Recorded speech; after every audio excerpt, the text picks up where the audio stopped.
when we translate it, we have to already be translating with commentary. Okay, so we'll just say for the moment, I like Einei Leah Rachot is Leah's eyes were soft. Okay, another in here it says tender. That's also a nice word. And Rachel's she was Yifat Toar literally means like pleasant of appearance, pleasant of form, Vifat Mar'eh, and pleasant of appearance. Okay, now it's a very, very different description. We know, and we know that Rachel and Leah are very, very different people, and they represent different concepts and different pathways in this world. Our world, or I would say just our generation, or it seems like until now, we have been much, much more connected to Rachel. Yeah, and we see that literally in the fact that this is everything is hashgacha pratis, right? But generally speaking, we don't have access to Leah's room in Maras Machpelah. Okay, we don't always have. It's sometimes, or at least at the moment, let's say, maybe not generally speaking, but at the moment, it's. I was there a few weeks ago, and they're doing shiputzim or whatever, and you can't go into that room.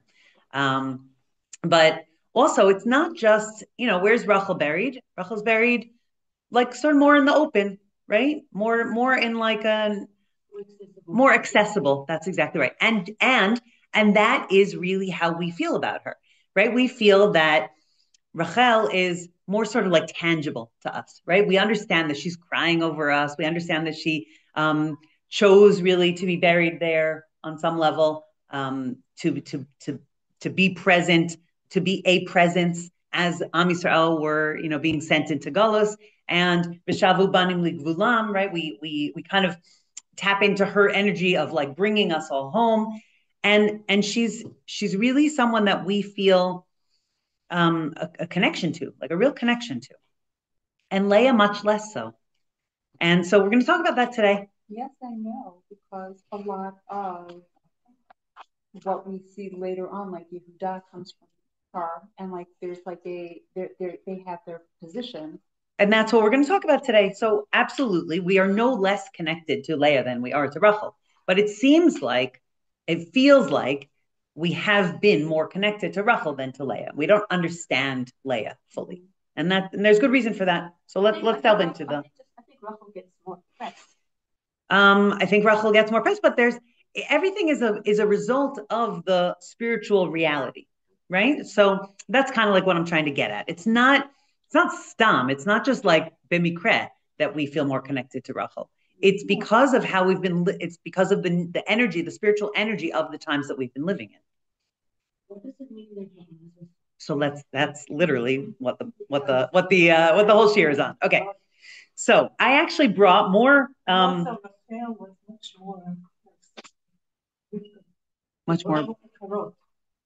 Leah was not an akara. That's exactly right. Yeah, she's different. She's really different than all the other imaot. She's the same as Sarah. Leah is different. That's what I'm saying. Leah is different than everyone else. Yes. Okay. Okay. So I brought more mafarshim today. More mafarshim that we don't generally bring, because I found it so interesting how everybody explains these words. Einei Leah Rakot. So first we'll do Rashi, because that's always our first. Very funny in Torah whenever they describe something physical about right, a woman. Right. There's something clearly more to it. Right. Okay. So Rashi says, Shahita, what does it mean, Rakot? Shahita svura la'alot begoralo shel Esav ubocha. Okay, this is the midrash that Rashi brings, and we're going to actually look at the actual midrash in a minute because it brings other elements. But essentially, Rashi is quoting this concept that Shehayu hakol omrim shnei banim lerivka u'shtei banot lelavan hagdola legadol v'aktana lekatan. Okay, that everyone was saying, right? There's Lavan and there's Rivka. They are siblings. Okay, and Rivka has 2 sons, and Lavan has 2 daughters. And so, of course, it makes sense. The older one will be matched with the older one, and the younger one will be matched with the younger one, right? And Leah doesn't want to accept that. Okay, meaning she's supposed to marry Esav. That's the rumor. That's the word on the street, right? Everyone's making shidduchim, and it makes total sense that the older one, Leah, is going to be matched with the older one, Esav, and the younger one, Rachel, is going to be matched with the younger one, Yaakov. Okay, but let's go straight to the Midrash. Okay, it says, the Midrash says, Ma'u rakot, rakot mebichia. They were tender, they were weak, her eyes from crying. Shahayu omrim kach hayu hatnaim, and because this is what they said, like tanaim, right? The setup, the conditions or the situation. Hagdola lagadol v'ktana lakatan, like the older for the older and the younger for the younger. V'hayta bocha, and she was crying. Ve'omeret ihi ratzon shelo epol begoralo shel Rasha, and she's davening to Hashem. Her crying is a form of davening, and she's begging Hashem, please let it be your will that I do not that I am not the intended for Esav. I don't want my destiny to be tied to that of Esav. Amar Rav Huna, kasha hi hatfila shebitla et hagzera. It's a very interesting wording.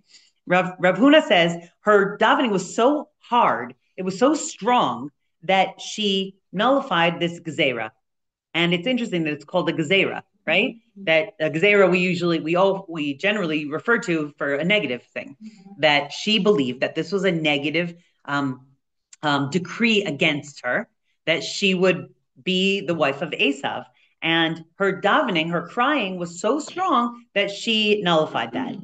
V'lo od, ela shekadma le'achuta. And not only did she nullify the fact that the marriage to Esav, she even became Yaakov's wife first before Rachel, right? So her Einei Leah Rakot it's very interesting. It's like soft from her harsh crying, which was hard, which was strong davening. And that made her eyes weaker or softer. Okay, we're going to keep on going. I want to pile these mafarshim one on top of each other, and then we'll kind of break more into discussion, okay? The Ibn Ezra says something really interesting. Rakot. What is rakot? Kemashma'o v'yesh shoalim lama haya ken ba'avur shechashvu shemachshavot Hashem kemachshavotehem. Okay, so rakot means that it was like why was she supposed to, like, it makes sense that she's crying over being matched up with Esav, but we think that Hashem thinks the way that we think, okay? And so the kol hanivraim reuyot tzuratan liot shavot. We think that all people should be created.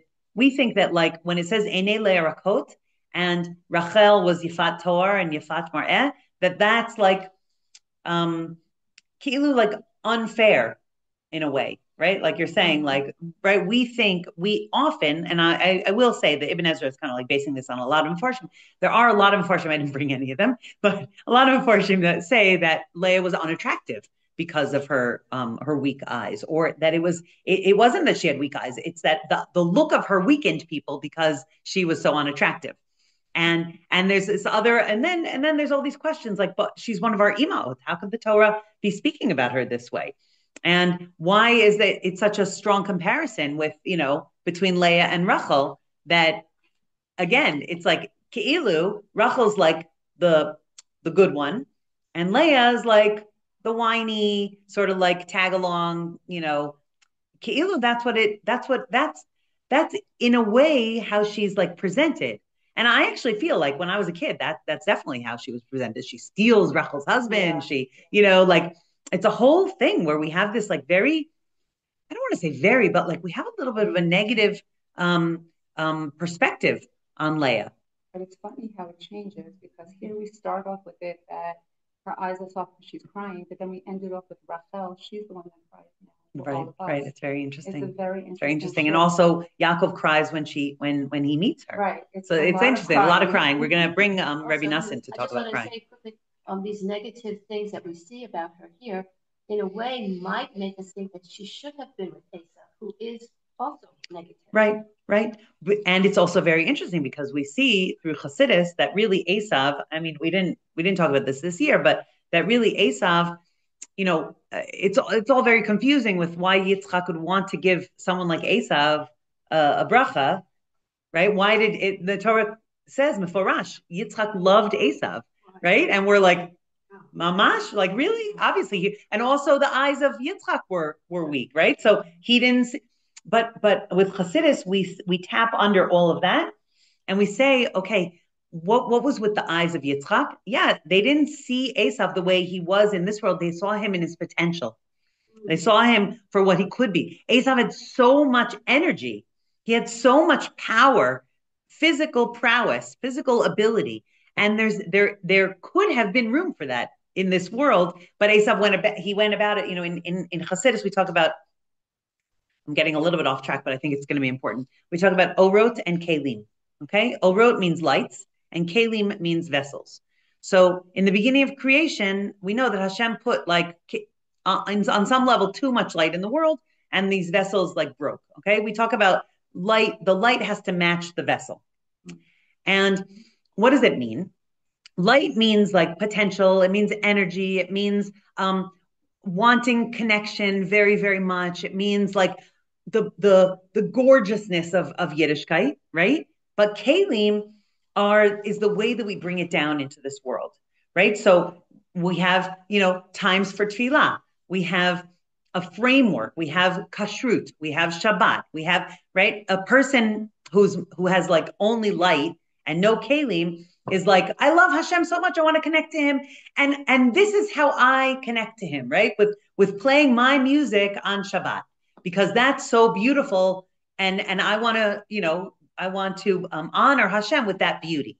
Okay. That there is a lot of light there, right? Except that Hashem gave us kalim. He gave us vessels, and the way that he wants to be honored and the way that we can actually honor him in a way that enables us to feel the connection with him is by honoring the kalim, which means don't play your music on Shabbos. Do what Hashem wants you to do on Shabbos, which is not to play music, which is not to use electricity, which is the 39 malachot and all the ways that we refrain from things on Shabbos. Okay, and that's a very, very important foundational concept in Judaism, right? Too much kalim is kind of like what some of us were subjected to when we were little. You can't do this and you can't do that and you can't do the other thing, right? That's maximizing the focus on the vessel, on the framework, on the rules, on the boundaries, and not enough on the light, not enough on how beautiful Shabbos is and how you get dressed up in beautiful, all the ways that we honor, that we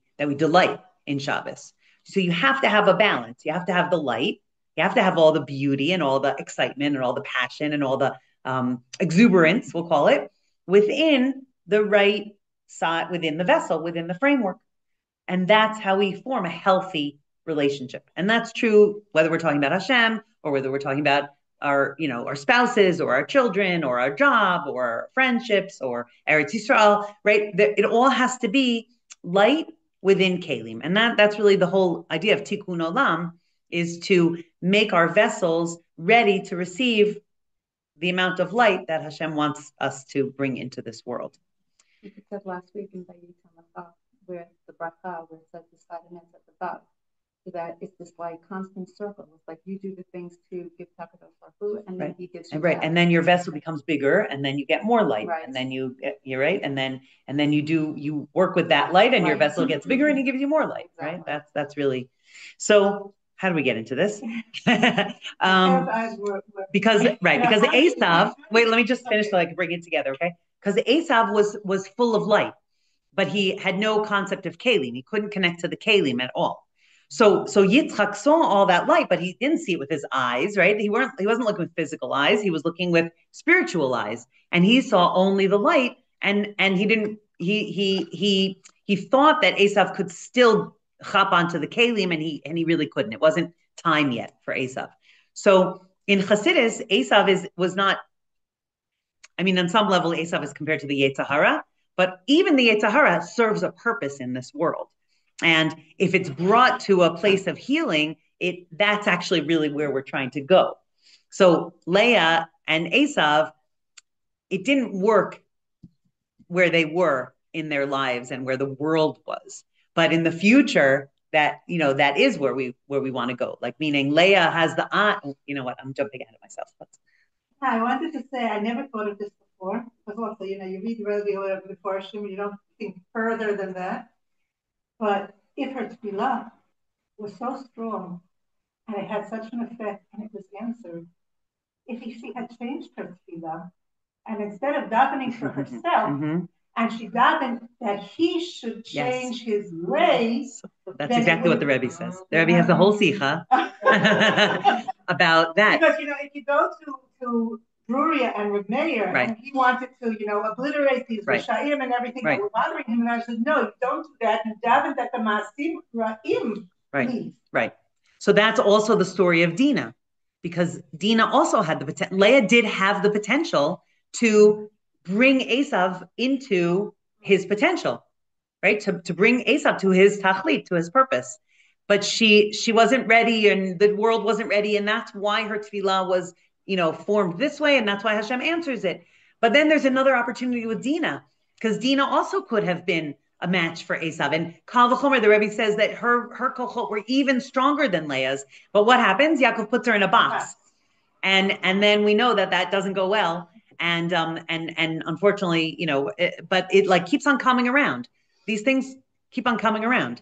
And now we're at a place in history where I think we can begin to appreciate Leah's eyes.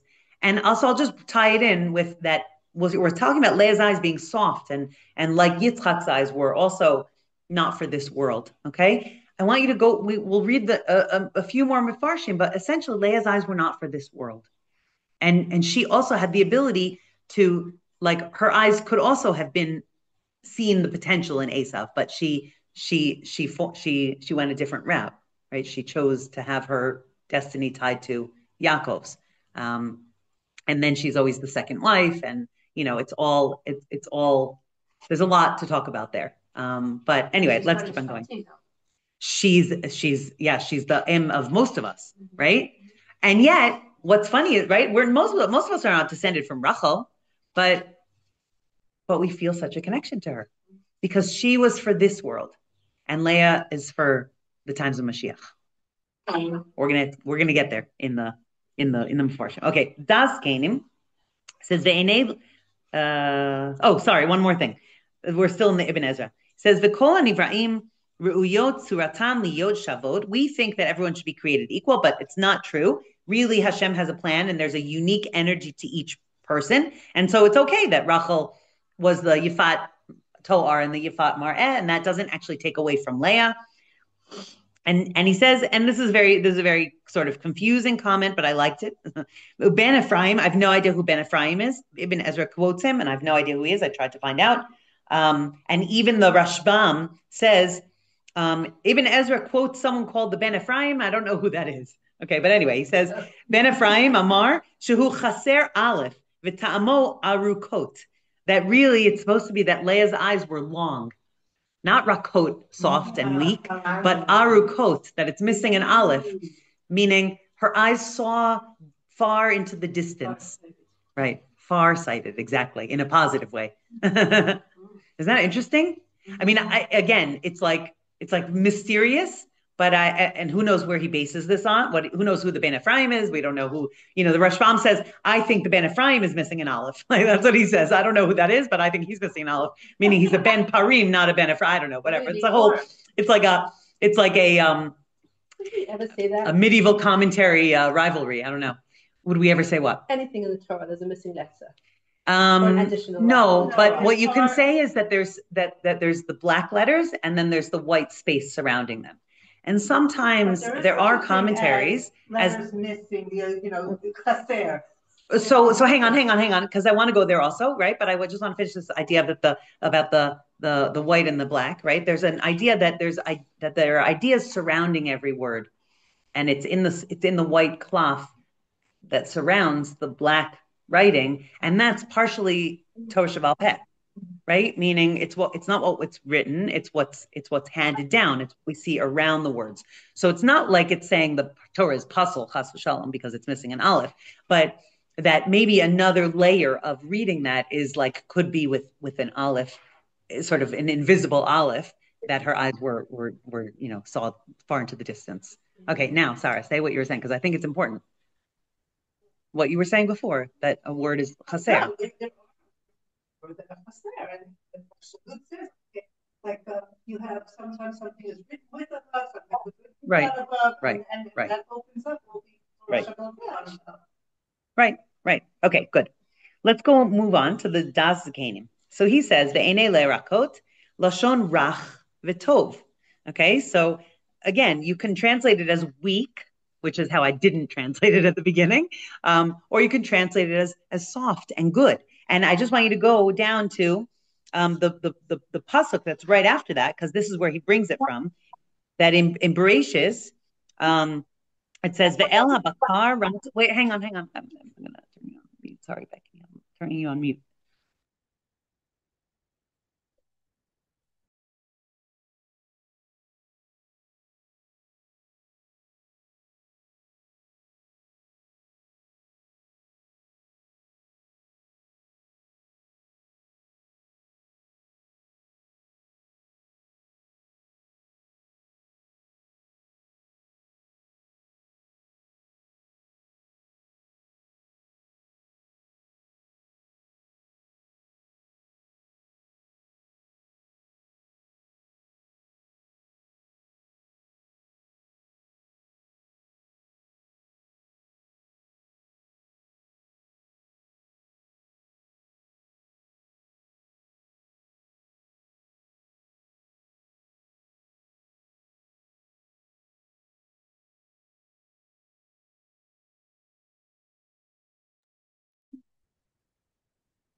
Okay.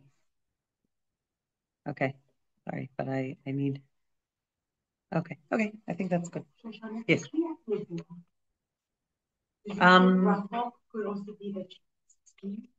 So I mean it seems clear that she did on some level. I don't know. I didn't look at the Gemara before this to see if she's one of the people listed. I don't know. Maybe someone here knows better than me, but it seems fairly certain that on some level, even though it says Rivka didn't have Rivka isn't listed, but we know that Rivka had some.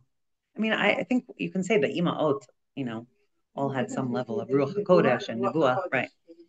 Okay, the Rashbam. So I did bring the Rashbam. Okay, Rakod Naot. Nice, right? V'chala she'eneha naot en kol gufa tzarich bedika. Oh, v'chala she'eneha naot en kol gufa tzricha bedika. So that's like a halacha, right? If your eyes are nice, then if the kala's eyes are beautiful, then it's an indication that her body is also beautiful. Now, again, I'm not. I don't think that's intended as like that she was, that she's shapely, but rather that her whole self doesn't need, meaning the eyes are the windows of the soul, and if the eyes are beautiful, then it's an indication that the person is beautiful, exactly, like inside and inside. Okay. Now let's go to the. Shosana, that's exactly what they say about Leah. B'eineha rakot. That's what the whole shir has been about. Oh, so because I haven't heard. I'm sorry. Okay, so I'm sorry that it was a little bit messed up. Yeah. Okay. So the Me'or V'Shemesh says about this pasuk. Ve'enei le'erakot. I'm just going to read with the nikudot so that I can read it properly. Okay. V'Rachel hayta yifat tor v'yifat mar'eh. Okay. The Targum Onkelos ve'enei Leah ya'in. V'Rachel havat shapira v'reva v'ya'iyah v'ya'aya v'chezva. Okay, so what does that mean? I mean, it's a translation, right? It's a translation, so you can read it, right? Leah's eyes were ya'ayan, and again, we've been saying na'ot. That's like the same root, right? Nice, beautiful, pretty. V'Rachel was beautiful, shapira, right? Meaning sparkling, I guess. Bereva in her form. The ya'aya, and it's the same word. Ya'ayan and ya'aya is the same word, and they both mean nice, good. B'chezva, okay, in her appearance. V'hinei hatargum hu lichora tamuha. But the Me'or V'Shemesh, right? Reb Kalonymus Kalman Epstein of Krakow, he says that this is a surprising tirgum. It's a surprising translation. Shemitargem al rakot ya'ayan ve'al yafat mar'eh gamken ya'aya. Why is the Targum Onkelos using exactly the same term when these Hebrew terms, these terms from these words from the Torah are seemingly very different? Rakot is very different from yafat mar'eh, and yet the Targum says no, they both have the same concept, same intention.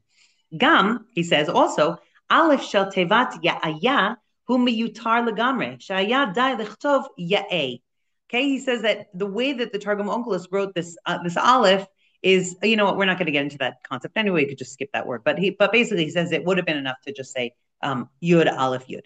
Okay, V'nira li lefaresh al derech haremez. It seems to me that we can explain this through hinting. Okay, through hints. Ki hine yadua misfarim hakadoshim sherachel nikra alma de isgalia v'leah nikra alma de iskasia.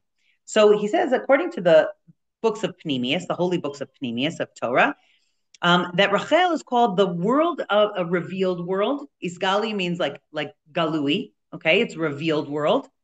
And Leah is called a world of like of hiddenness or covered, right? It's covered. Ulahavim ktsat mahu isgalia v'iskasia. So now we have to understand, what does it mean, revealed and covered?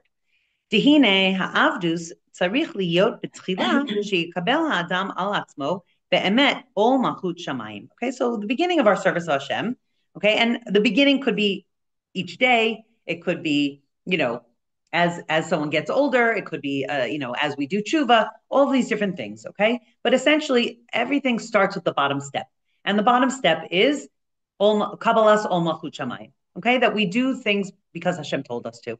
And that's really, you know, I'm doing this. It's not with you know, it's a clarification process, and I'm not doing it with my own agenda. I'm doing it because Hashem wants me to. Okay, and that's kind of goes back to what we were saying before, Orot and Kalim, right? That's a connection to Kalim. I'm doing it the way Hashem wants me to because He's Hashem, and I want to connect to Him, and He's telling me how. Okay, so that's Isgalia. It's like when a wife tells her husband, I want flowers for Shabbos, right? And then he brings her flowers for Shabbos and it makes her happy. Beautiful, wonderful. That's Isgalia, okay? It's a revealed way. I'm telling you, I want flowers for Shabbos. You bring me flowers for Shabbos. Great. That connects us in relationship, okay? What's Iskasia is when, you know, he says something, when she doesn't tell either, okay? Or you know, he says something and it upsets her and he says like, are you mad? And she says, no. You know, like that. Okay, so now we need now we need to dive a little bit deeper, okay, and we need to understand, and there's something there, and we need to work it out, and all kinds of things, okay. But so Isgalia is like seemingly an easier form. It's the first step, and the first step is always it's essential, but it's seemingly easier to do. Okay, Leida, and he's going to explain. To know, ki habore baruch hu rav v'shalit, right? Hashem is in charge. Umalchuto b'chol mashallah, and He rules, right, with His whatever. He's in charge. Let's leave it at that. V'zehu b'izgalia. Okay, that's called revealed. Ki davar zehu galui umeforsam. It's famous. It's known. Hashem is in charge. She'en olam below manhig. There's no such thing as a world without a driver, right? And he brings. It's like a reference to the whole midrash with Avram Avinu that is there a Baal Habira, right? The Bihabira Doleket, the castle is all lit up. Is there a master of this castle? And the Baal Habira pops out and says, "Yes, of course, I'm the master of this, of this castle." Right? So of course there's a Hashem in the world. We can see that in the fact that the leaves change color. We can see that in the fact that the sun comes up every morning. We can see that in the fact that a million little ways. That's Iskalia. And when a person does that and says, I'm taking on myself, Hashem's like, I want to come close to Hashem and I'm going to do it the way Hashem tells me to. And I'm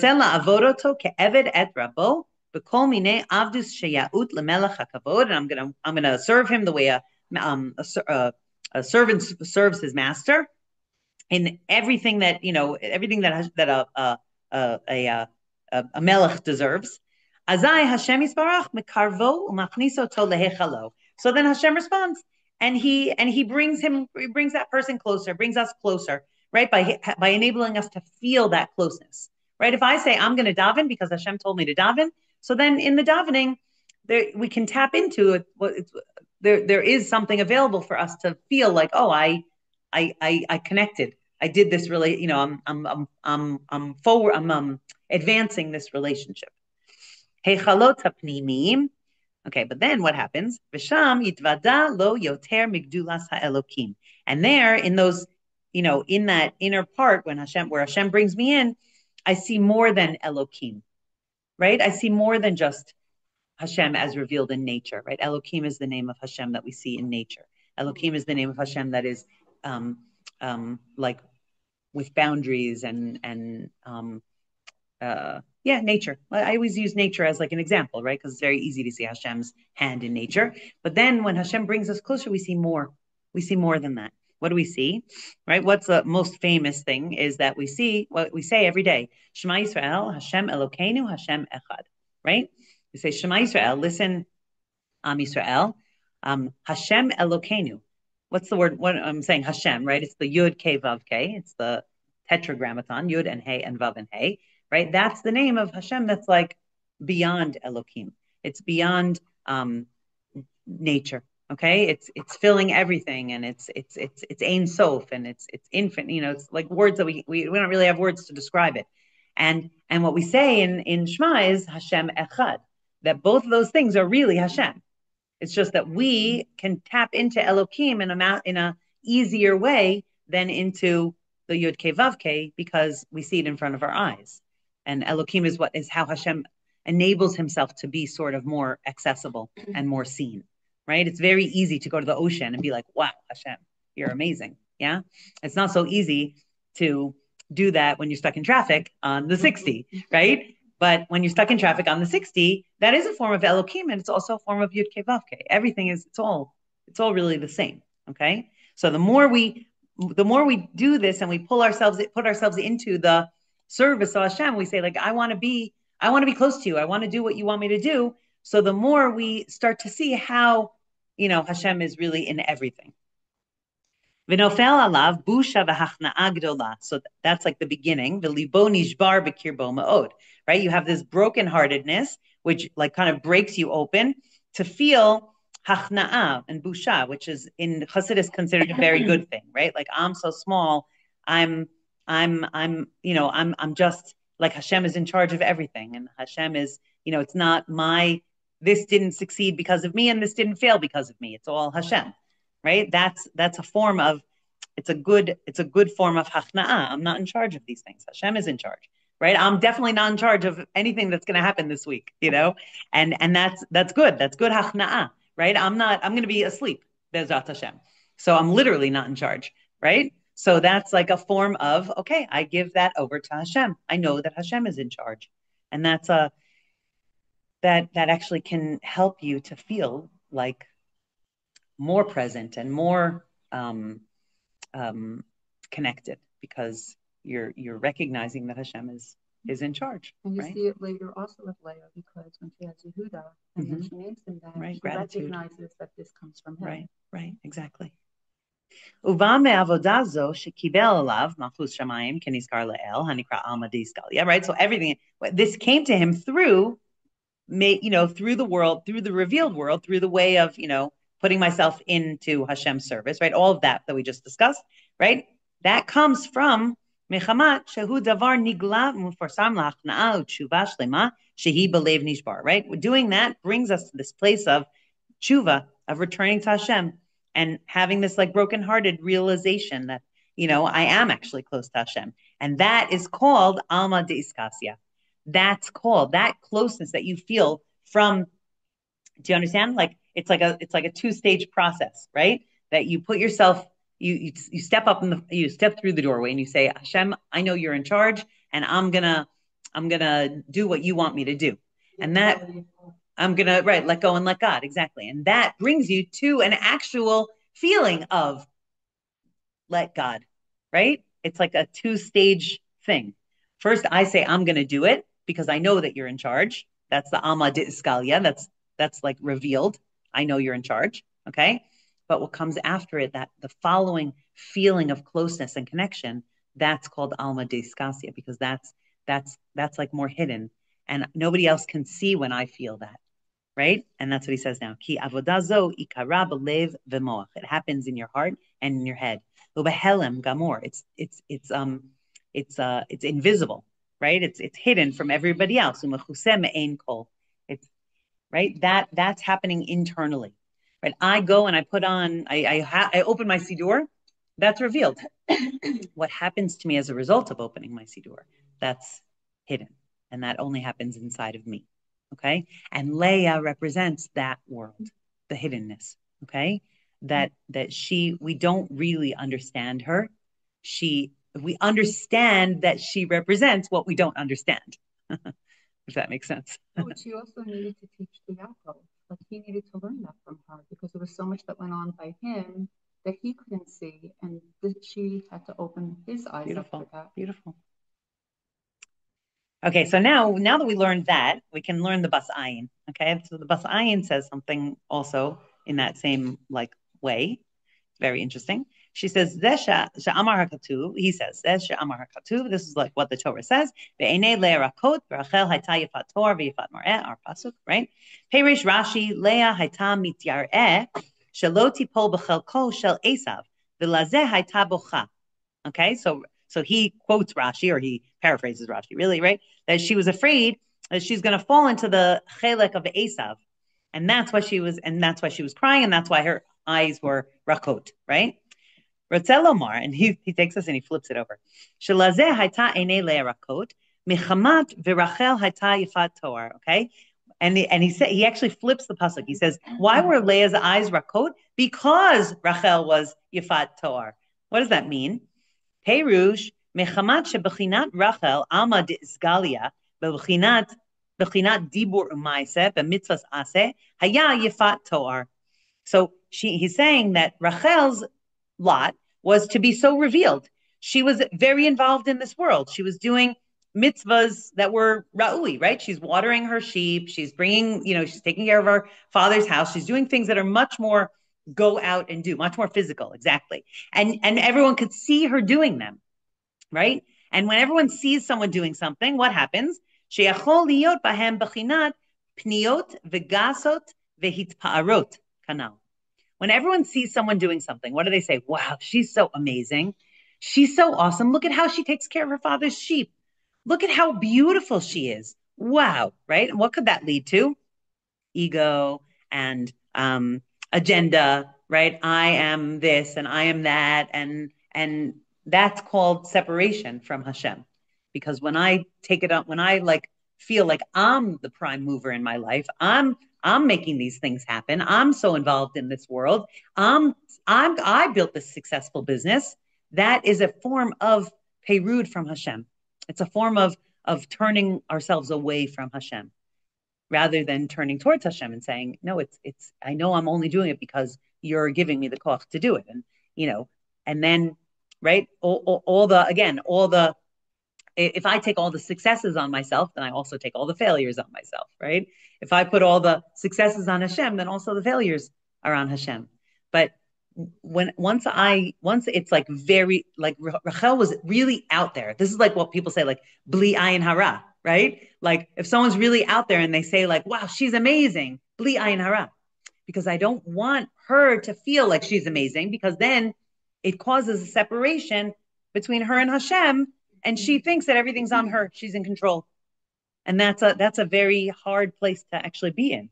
It's a very unfortunate place to be in. It's a very... Do you know who their mother is? We don't really hear about her now. I just think from everyone, like, from Yaakov and everyone, we know both. And here it's only Lavan. Yeah, well, that's the main influence on their life. So Leah was afraid.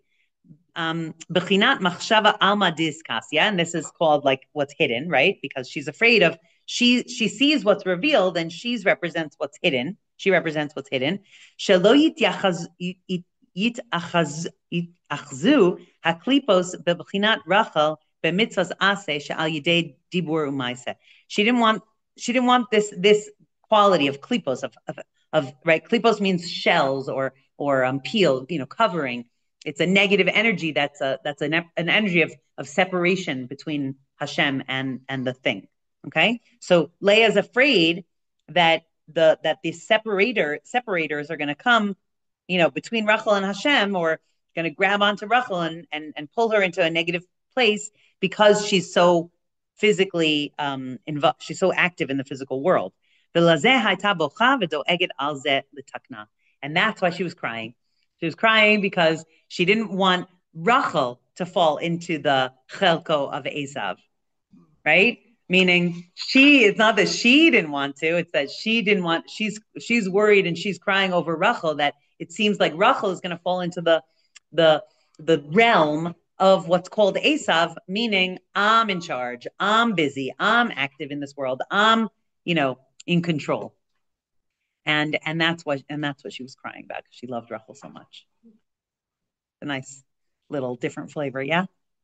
That's why it's also interesting that with her when she doing Rachel, how she went to be Yaakov. It's almost like he was like that's what she did. Her tefillah was against Leah's, because Yaakov is able to bring Leah to bring Rachel by meeting her. exactly to the place where she needs to stay, right? Yeah. Meaning she could have become, again, she's really more like Esav on some level, right. But she gets put into Kalim, and then her light can shine, and it's still shining till today. Yeah, right. It's fascinating, right? Okay. I'm trying to think if I want to do one more piece. I'm not sure if I want to do the Likutei Halachot or the Pnei Menachem. I actually think that I'm going to do the...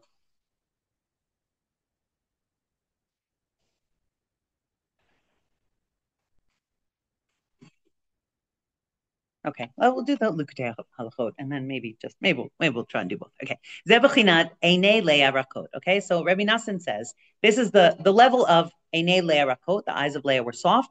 Shaita bocha shelo tipol b'chelko shel Esav. Right, that she was crying so that she wouldn't fall into this, or she wouldn't, or Rachel, or whatever it was. Right, she wouldn't have a connection to this chelko of Esav. Kamosha Amru Rabbeinu Zichronam Livracha. Bocha daika. She was crying specifically. The Chazal teach this crying is a very important aspect. Ki mechamat sheikar yinikato shel Esav hu mebechinat hasheker. So the main thing of Esav is lies, is untruth, distorted truth. Shehu bechinat demaot kanal, that can also come in the form of crying or tears. But al kein hayta bocha daika. So she's crying, and I'm going to explain why he's also crying, okay? Why he also represents a certain type of crying. She represents a crying that she doesn't want to be in Esav, and that she will be included in Yaakov, whose midah is emes, okay, truth. So Esav is like sheker, or distortion of the truth, and Yaakov is the truth. K'mo shekatuv titin emes leYaakov, right? Yaakov's a midah is always called emet. It's balance. It's truth. ועל ידי דמעות אלו נכללו הדמעות באמת ונתבטלו כוח הדמעות של עשיו. Through her crying with the intention of being connected to truth, her crying canceled out the crying of Esav. Shehem b'chinat sheker she'achizato achar habriya, because Esav was crying about creation. Ki Esav kol b'chiyato al ta'avot olam hazeh. Esav was crying for more desires in this world. Sherotzeh lekabel habracha ba'olam hazeh she'yeh lo kol ta'avot libo v'lo chafetz liklo b'Hashem yisbarach klal. Right? Esav was crying that he wanted more and more and more in this world. Right? He wanted everything. He wanted all the blessings of this world, meaning the physical. He wanted wealth, and he wanted pleasure, and he wanted food, and he wanted women, and he wanted, right? He wanted, and again, we could say through Chassidus that, right, he wanted it. It could be that he had potential to want it and do good things with it, but he didn't. He got stuck in the physicality of it. He got stuck in the negative part of it. He got stuck in the separation part, separating him away from Hashem. And that's what he was crying for. He enjoyed it so much that he wanted more and more of it. And his tears were at the level of trying to hold on to sheker, meaning this world, all the delights and glory of this world. But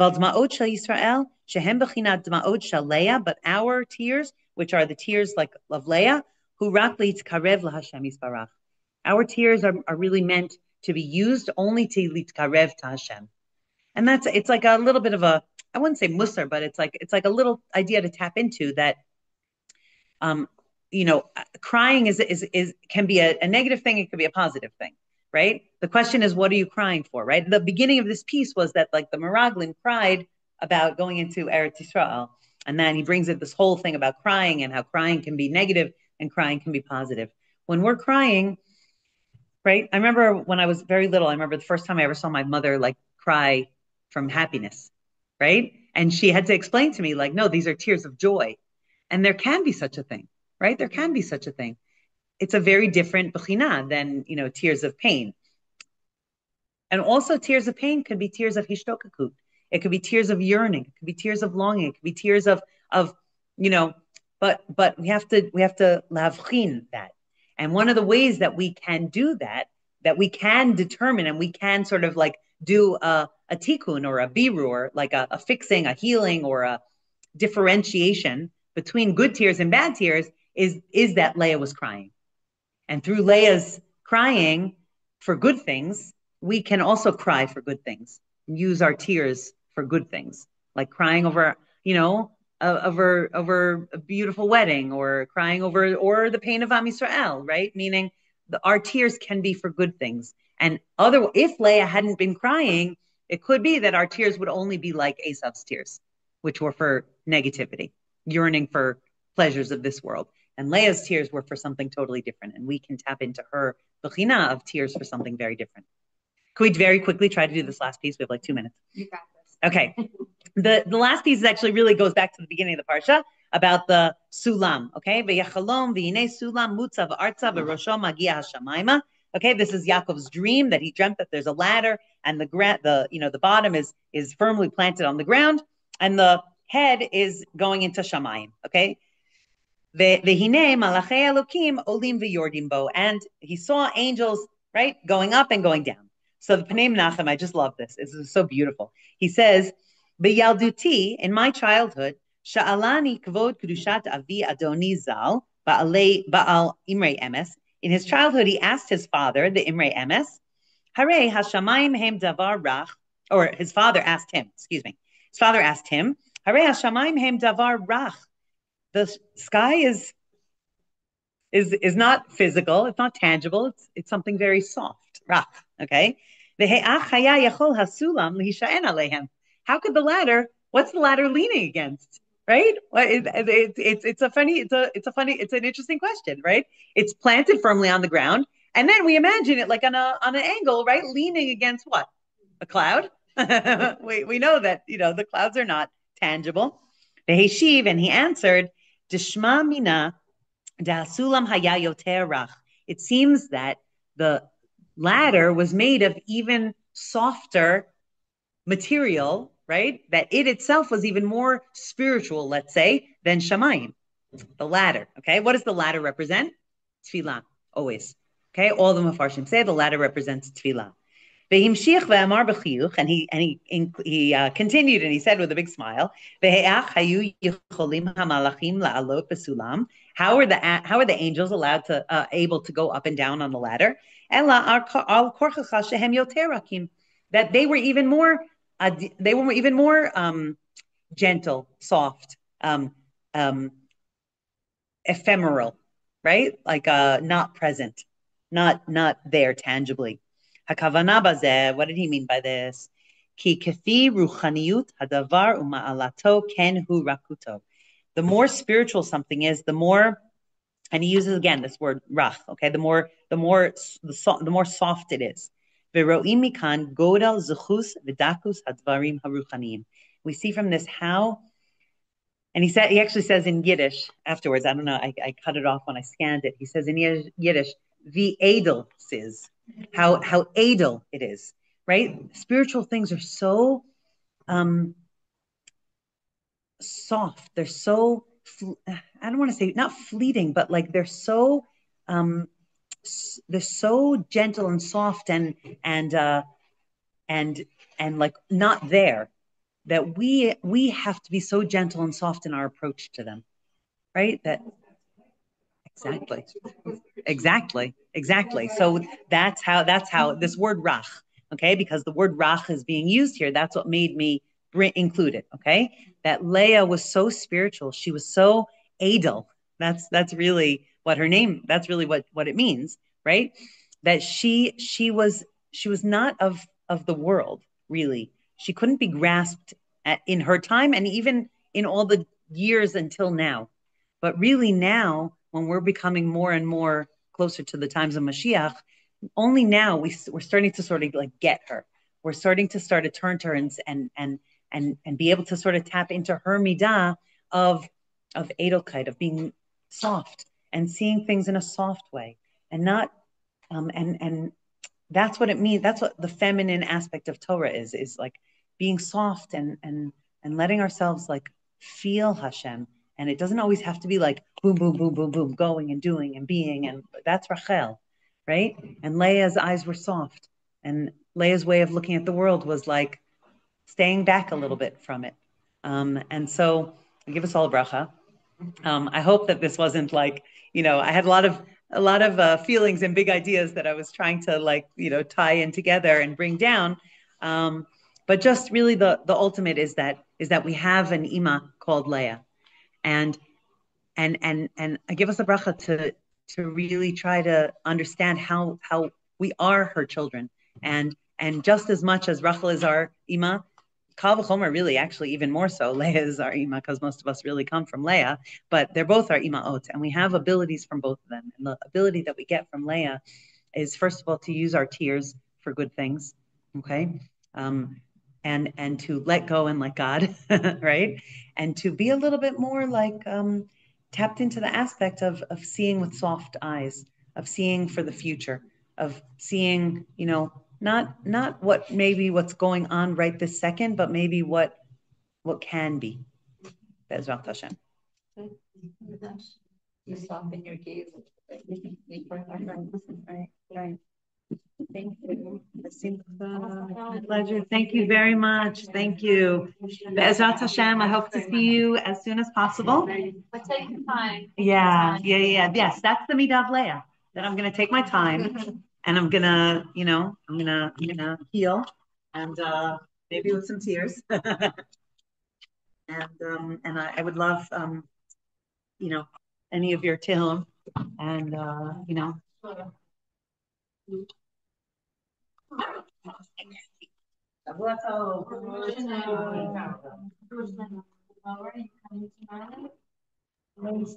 Wednesday. Yes.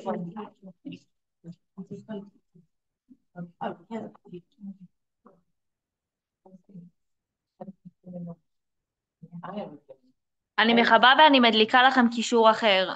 כאילו אתם יכולות על אותו קישור, אבל אני עושה זום חדש, בסדר?